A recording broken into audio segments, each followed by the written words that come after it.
In today's video, I'm going to teach you how to register in foodpanda. First, open your browser and search for foodpanda. Type the word foodpanda into the search bar, then confirm you spelled it correctly before you continue. When you press enter, you should see search results showing foodpanda with its pink logo and a short description about food delivery. If the results look very different, check your spelling and search again. Once the results load, click the correct link. Look for the official foodpanda website at the top of the list, usually with the pink bear logo next to it. The link text often mentions food delivery and groceries in your area. Avoid links that look like ads or have strange extra words. Those may lead to other sites.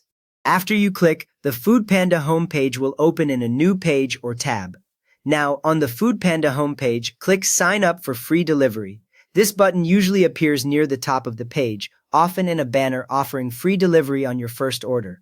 If you scroll a little, it may also appear as a sign-up option near the login area. Once you click it, a registration window or new page will appear with several ways to create your account. From there, you can either click Continue with Facebook, Google, or Apple.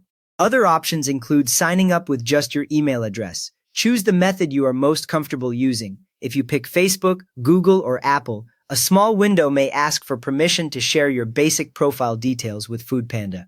Many people prefer the email option when they want to keep this account separate from their social profiles.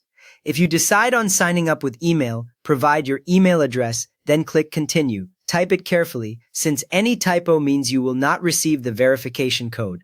A helpful trick is to say your email in your head while you type, to catch missing letters.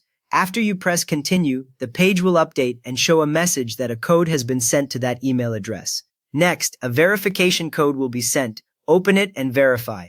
Check your inbox for a new message from foodpanda and look inside for the code, usually a few digits long. If you do not see it, check your spam or promotions folder, since these automated emails sometimes land there. Return to the foodpanda page, enter the code exactly as shown, and confirm it. You should then be moved to the next step automatically. At this point, add your first and last name, then click Create Account. Type the names as you want them to appear on your orders and receipts. Once you click Create Account, the page will refresh and you should see that you are now logged in, often with a welcome message and your delivery address bar ready. You have now registered a new foodpanda account and are ready to place your first order. So if this helped, give the video a thumbs up and subscribe if you want more quick how-to guides like this.